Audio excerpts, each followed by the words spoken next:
Hi everyone. So yesterday we saw the exit poll and suggested a landslide victory by BJP.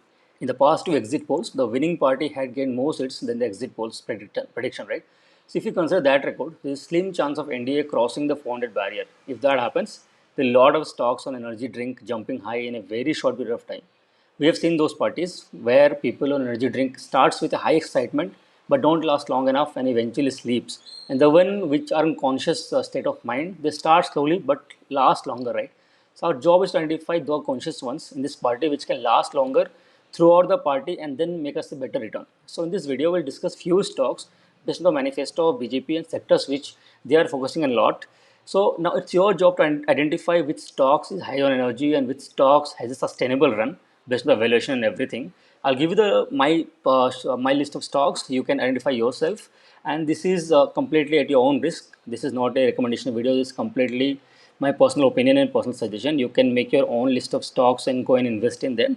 So we'll start the video. So let's jump into the list of stocks and then we can discuss further on that.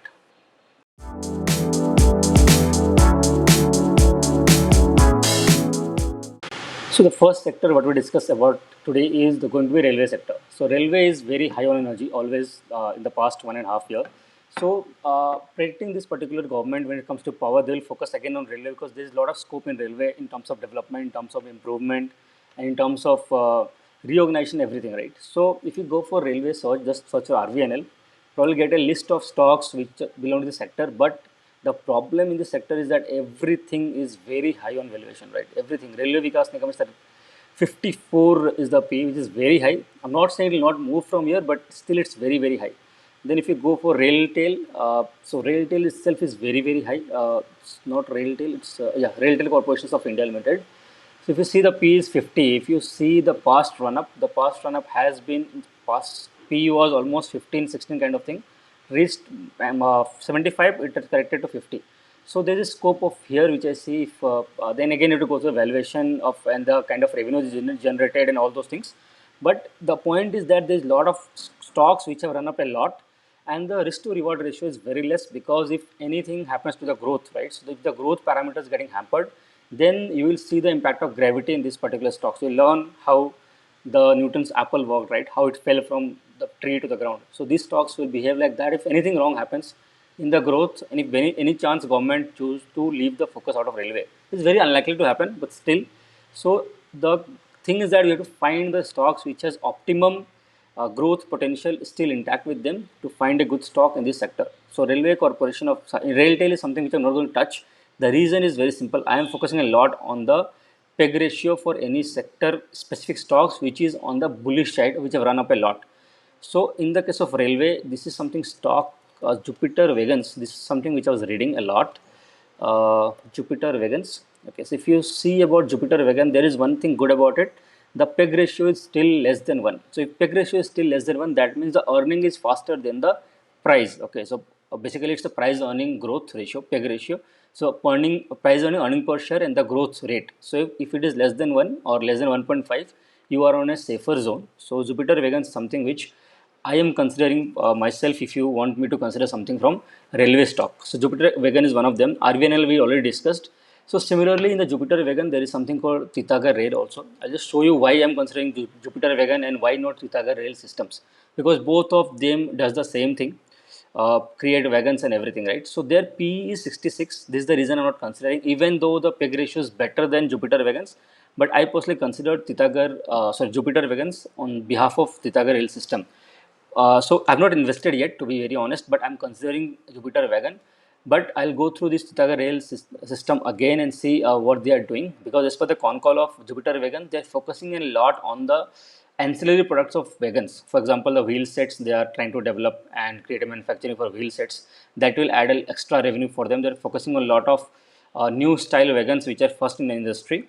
So I'm not saying I'm investing in that, but again I have to compare. But on a primary note, the idea is to focus on peg ratio for any kind of hot sector. So in a hot sector, a lot of stocks peg ratio is 3, 4.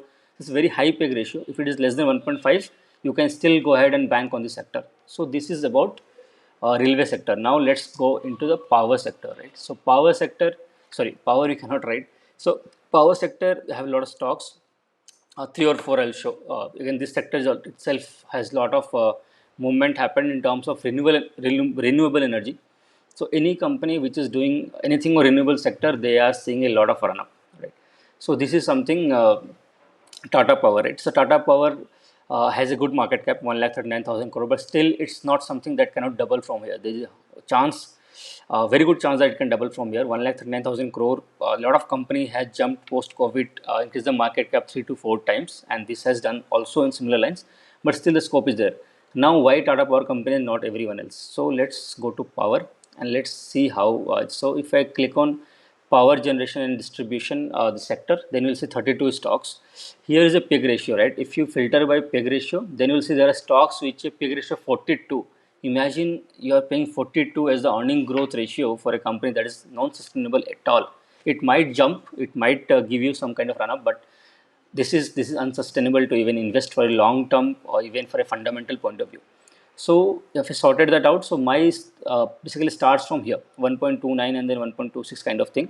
So this is where I am basically this is the line of 7 8 stocks which I'm focusing on. So here if you see Indo Wind Energy is there, Was Solar is there. I don't know it's Waris Solar or Was Solar. Tata Power, JP Power Ventures, JP Power Ventures don't want to invest. Adani, definitely I want to stay away from Adani. Sri KPI Industries, Gujarat Industries, SJVN. So this kind of companies. So these things, Sri KPR, Gujarat Industries, I don't want to focus because they are negative of earning growth. But these 5 stocks is something which I'm looking into. For more stock which has like a lot of coverage and doing good, but again I'm staying away from this because only because of peg ratio.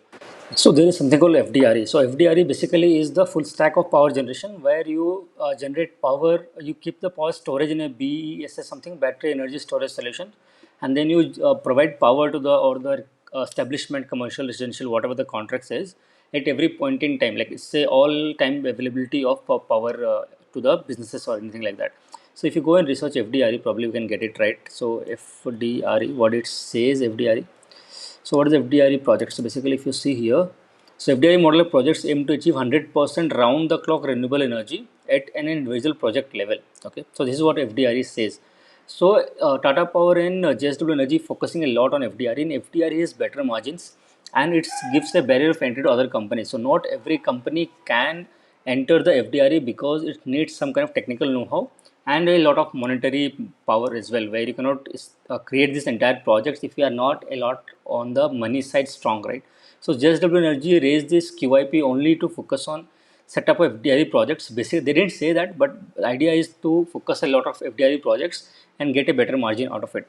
Now, compared to JSW and Tata Power, maybe I'll create a detailed comparison video if you request for that in the later part. Okay, so let us know in the comment section if you need a comparison between JSW Energy and Tata Power company.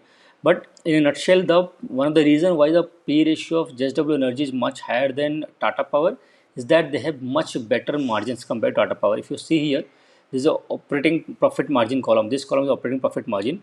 They have a 46.86 OPM JSW Energy, whereas if you go for Tata Power has only 17.55% of operating profit margin, but profit after tax for Tata Power is 7%, whereas for JSW Energy is 15%. So this is also one of the reason why JSW Energy is asked for a premium valuation compared to Tata Power. So this is one thing which you can give a benefit of doubt to JSW Energy. But if you go to the concall letter of Tata Power, they say their margin will keep on expanding further because they have enough solar panel manufacturing and they are getting into a lot of projects from this solar rooftop solar scheme, Pradhan Mantri rooftop solar scheme, right? So they have getting a lot of projects there, which is a better margin. So considering the margin thing, they are saying the margin expansion will happen. When margin expansion happens, then their margin will go further up from here, from around 17.5% to 20% and higher. So that case, your PAT will also increase. And so my pick from this two is Tata Power, but again, comparison video we can do at later point in time. So this is one sector, the power sector. There are a lot of the stocks also which you can focus. There is a lot of small cap also, some mid cap as well you can focus, and then you can decide which stock you want to invest. So third sector, what we're going to focus today is infra sector. So infra sector is a very big sector, right? So infra sector contains everything. You say about real estate sector, that also falls under infra sector. You say about EPCs companies, they also fall under infra sector. You talk about cable, you talk about pipes, they all are proxies of infra sector. So we'll talk about infra in a brief. Okay, so from infra sector, we can focus a couple of stocks we'll see. So one of the stocks which I had invested, give me a disclaimer that this stock I owned around 6 months back, and I'm sitting on a decent amount of return. So HG Infra is something which I had bought. This I'm discussing over here. The reason of buying was very simple. The PE was much less over that period, that point in time. Around 12 was there, and PEG ratio also very good. So I'll just go ahead and check. I bought something like here around 6th May, not 6th May 24. I bought even before that. I think around April or not even that. I think I bought around something around this range.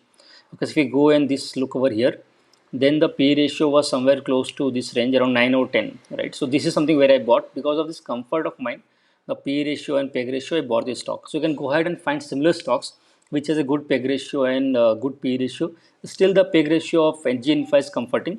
So the other examples, if you see here, there's something called KNR construction, which also in the task of creating those water management solutions, infrastructure-wise road infrastructure, then your irrigation kind of thing. So they also very comforting P ratio and P ratio. You can go and read more about them. Then something called PNC Infratech. So this is also something does a similar thing. You can go and read about them also. Their PEG ratio is also less. So everything in infrastructure is doing very good. So you can go and read about them. If you talk other side of infra, the real estate side, then I'll take a bad example, Sobha. So Sobha, I'm saying bad example because the P ratio is so high and the PEG ratio is so bad that investing in this stock, the risk is very high compared to the reward. Okay, so no doubt they are doing good, but at this point in time, maybe it looks much more overvalued than compared to any other peers. If you go in the piercing things, DLF 74p, Godrej is 106p, Oberoi Realty is much more better. So you can go and read about Oberoi Realty. PEG ratio and PE ratio is 34. So why it is still trading at a much lower valuation compared to the peers when they have rallied like hair, right? So you can just go and read about them. Prestige stats also with comforting level 46 and 1.47. So you can go and read about them also. But there's a reason why they are not running compared to what others are doing, right? So you can go and find the reason. One more related stock which I have invested, which I think I have discussed in the past. I'm not sure about it, but I think I have discussed. That is one more company. So that I have to check the company. I think it's. I forgot. So let me give a moment. I'll check the company and maybe I can tell you why exactly that stock. It's a Man Infra. So Man Infra is something which I had invested. The Man Infra I discussed also. This company performs works in a very different way. So I'm not saying that the stock is getting a great return. So but a not bad one, okay, compared to what and my logic of investing this stock I discussed in another video. Probably you can go ahead and look in that video. But the reason was very simple. They are a asset light company and infrastructure is a very asset heavy business. And somebody who is operating at a profit margin at a profitable company and then with good ROC, ROE and good growth ahead. So from that all the perspective, Man Infra looked very good to me. And this is something which you can go and read about and then you can you can see whether you want to invest in this particular stock or not. So this is one of the side of infra. So infrastructure wise, you can say road infrastructure, bridge, then railway also. So RVNL is something which in the railway infra, you can go and read about RVNL also. So Man Infra is something which I am, and HG Infra is something which I am invested. Others things you can discuss or you can go and research, right? So this is the infra sector, and then we'll talk about manufacturing, right? So manufacturing is something which is yeah, so manufacturing is something which is a very vast area, right? So manufacturing wise, there are a lot of manufacturing, auto ancillary manufacturing, steel manufacturing, pipes manufacturing, cable manufacturing. So we'll find what suits best. For me, it's cable because cable is used everywhere. I cannot just go and type cable. So not Phenolex. I invested in Polycab. So Polycab is something which I'm invested. And the reason behind cable sector, picking up cable sector is that cable required everywhere. You generate a power will transport the power from generation to transformers. You need cables. From transformer to home, you need cable. You construct a flat, you need cable to do the wiring. So cable is required everywhere, no matter what. It's a commercial business or setup or residential setup or a government initiative or private initiative, doesn't matter. Cable is required everywhere. So cable is sector which is very much proxy to all this development, and that's the reason I chose cable. In the case of cable, my pick was always Polycab. So Polycab has done good, and it was why I picked it because of the crash. Actually, I tell you, there's a crash from this point to this because of some tax related news, and there I picked up this stock. Here I find it a little bit overvalued, but here I bought it, and now it has rallied a lot for me. But saying that, you can go and read about it. Right now it's the PEG ratio has moved out of my research zone 1.5, so it is just almost 2, but still you can find other stocks in the similar sector which are maybe which falls in the range where you want to invest. Example simple are KEI industries. So KEI does cables, Phenolex does cables, RR cable does cables, But if you see the peg ratio, most of them have touched the cross the two part, right? So this is something where it is. There's something on universal cable. So universal cable has, I'm not sure whether peg ratio is, it's a negative peg ratio. So maybe you can think about it whether you want to invest in this particular stock or not. So this is about cable. If you talk about pipes, there is something called Prince pipes, which is in the pipe of UPVC and PVC pipes, which is required for plumbing, especially for residential and commercial. Also, if you want hot water, cold water kind of thing. So people nowadays don't go for iron pipes; they go for PVC and UPVC. Not now; it's been almost for 10-20 years. So this is something which you can read about it. The good part and the bad part for the stock. The stock has not moved almost for last 1 year. Nothing happened. It's last 1 year same time it was around 671. Right now also it's around 600. The previous high was around 688, 668. So this is something which you can read.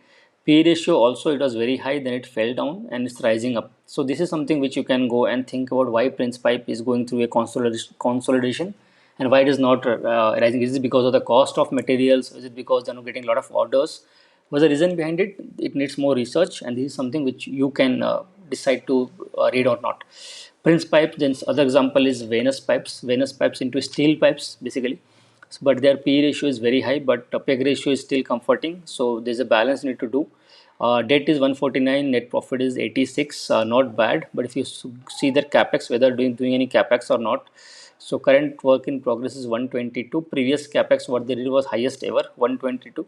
So you can read whether this capex what they have done, the new setup, whether utilization has been 100%, 80% kind of range or not. Whether they are doing a less utilization. If the utilization is less and there is chance of having higher utilization, then maybe the revenue will jump from here, and then you can see a good rally coming in this stock. The rally is already a lot of factored in here. It's rallied from almost a point of 1617 to almost 2127, right? So almost a 30% rally kind of thing they have done. But still, this is again needs research and find out the correct stock, which is a proxy to all this piping thing. Piping means home, residential, all these water projects, everything needs pipe, right? So other company what saw in a glimpse was Jindal Saw. So Jindal Saw had been doing good because of their new DI pipes, and DI pipes got a lot of push because of the water projects by government, the some scheme, right, the Jal scheme, Jal Jeevan Mission, I believe.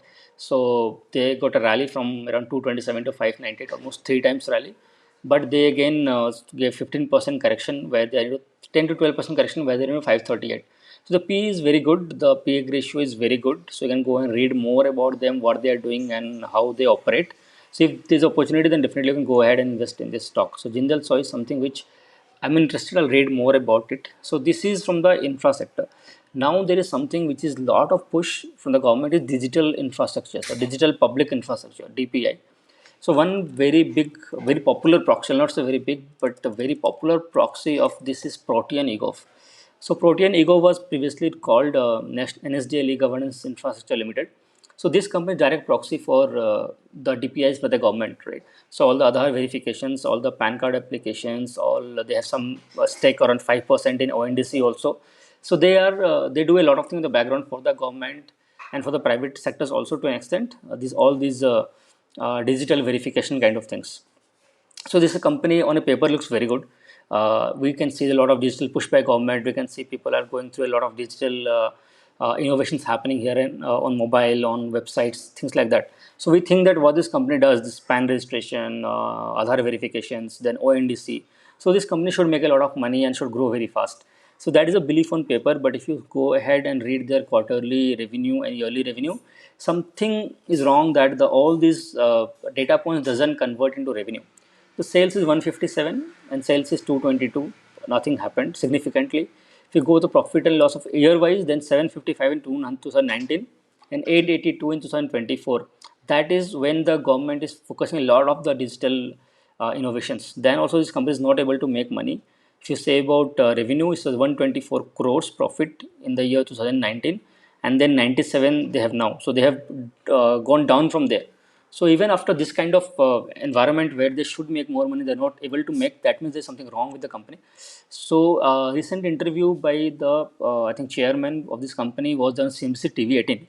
So there he was telling that invested a lot on the employee strength and technology and everything, because of which the net profit had dwindled down. So this is something which maybe we need to keep a track and see whether whatever he's saying, whether the company follows that path, or whether whatever he's saying and what a company is doing, these two are completely different. If that's the case, then Protean Ego might not be the right stock. So as of now, if you see my opinion, I'm not definitely I'm not invested in this company, because it's not an IT company that is going through a recession. It's a government proxy, the initiative, government initiative proxy. So it should definitely do good like any other companies. But for some reason, they're not doing good. There's a reason. And if they're saying they are going to do good in the future with all this investment in people and technology, then we need to wait and watch whether whatever investment they are made, whether they come to fruition or not. If not, there's nothing happening with this company. If because it's not a new company, it's a 30-year-old company. 30-year-old means it's a huge amount of time, 3 decades.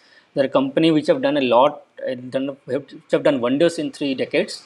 But somehow, so this is my basically, I don't have faith on this company. What they are doing on paper, they are doing very good, but in practicality, there something is missing. The pieces are not getting together for me.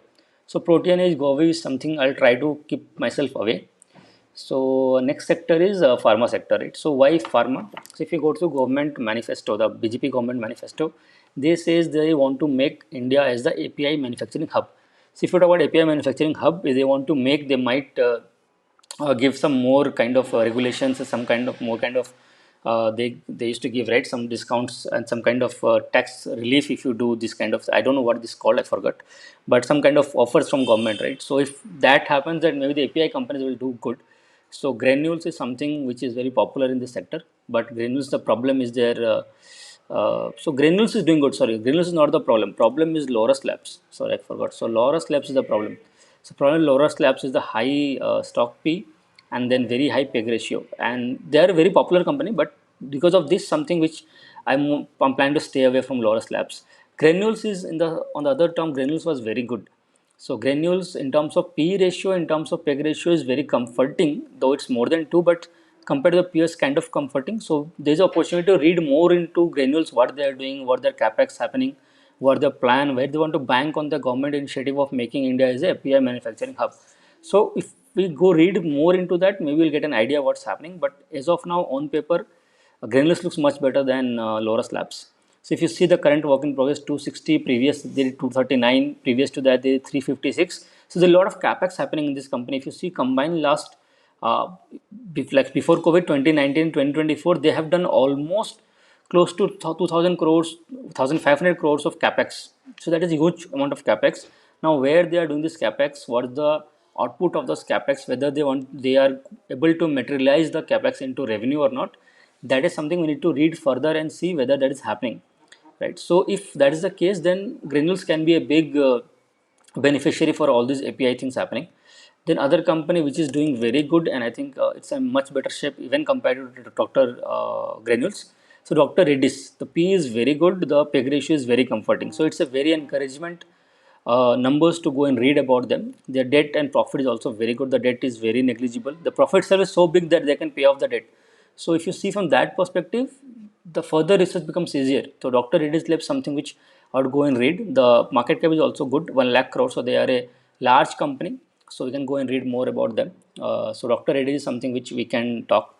So Dr. Reddy granules is something which we can discuss further down the time in the channel. If you are interested, you can let me in the comment section whether Dr. Reddy is something which you want to discuss, or granules and comparison between Tata Power and JSW Energy, then what Jindal Saw is doing. So this is something which can create further videos in the future. So let us know in the comment section if that is something what you want. Maybe we'll create a video or discuss that in this channel. Then there is something called IOLCP.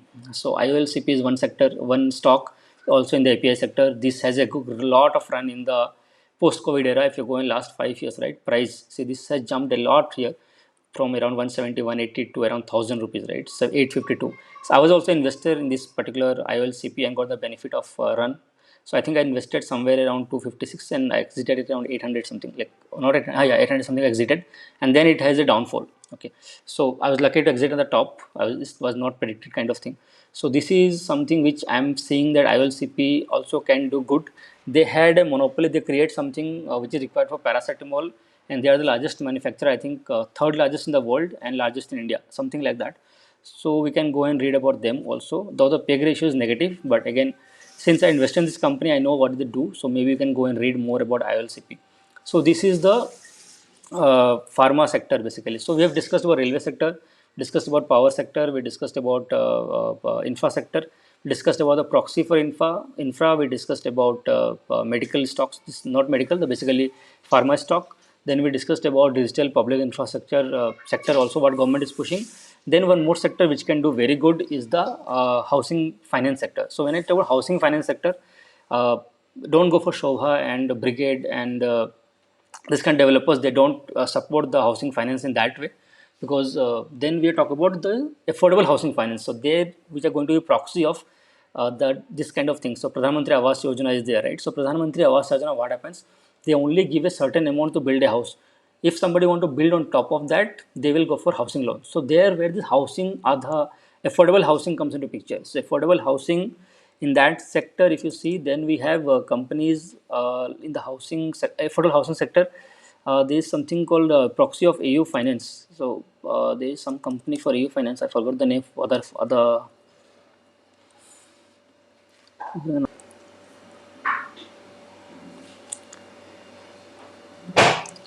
So in the housing finance sector, there is something called Aptas Value. So Aptas Value is in the affordable housing sector, and there is many other companies also. So you can go ahead and read about this. So they have seen some kind of downward trajectory in the past. So around last 6 months, the peak, if you see, almost last 4 or 5 months, they have seen a correction of around 371 to almost 300. So close to 20% correction. Similarly, if you see other stocks in the similar sector, is Aadhar Housing Finance. Aadhar Housing Finance is also in the affordable housing sector. Aavas Finances also in the similar sector. If you go into other Aavas Finances, then they also have some kind of correction. It was very good correction from here last year to this, then it got rallied, and now it's kind of consolidating on the similar space. So this is something which you look into. Aavas Finances is backed by a, I think it's a very good bank, right? So then they have other companies, the similar lines. If you see, Canfin Homes also does good in the affordable housing sector. So you can go and read about this sector also. So I believe once the government comes into power, they will push a lot on the Pradhan Mantri Awas Yojana, and that Pradhan Mantri Awas Yojana will also push a lot on this housing finance sectors. So Awas Finances and Aptus Value is different from SDFC Housing Finance or LIC Housing Finance, because these companies focus on the low value housing loans around up to 20 lakhs, 25 lakhs, 10 lakh, 5 lakhs. So that kind of range they focus. But the bigger companies focus on crores and 50 lakh, 60 lakh kind of loans. So this is a completely different sector, which I think will be more in focus slowly and gradually once this government comes into power and start releasing their plans and releasing their next 5 year plans of budget and all those things, right? So affordable housing finance specifically is one sector which you can or we can read more and find some stock out of which we can give a decent return in the future. So most of the stocks which I'm highlighting, not discussing or highlighting, are from a longer term perspective, not from this party which is going to happen in the next 1 or 2 weeks, or maybe for 1 month also it might continue. But these stocks which I'm basically highlighting are not part of this party. They are part of the next 2 to 3 years or even longer than that time kind of horizon. So you have to choose whether which party you want to join, whether you want to join the party or you want to join the longer running kind of stock. Okay. So this was the video. If you find this helpful, you do like the video, do share with your friends and family. And if you're new to the channel, do subscribe the channel and give your feedback in the comment section. If you want to discuss about any particular stock, you can let us know in the comment section. We will read more about it and then we'll discuss together on this channel. So thank you.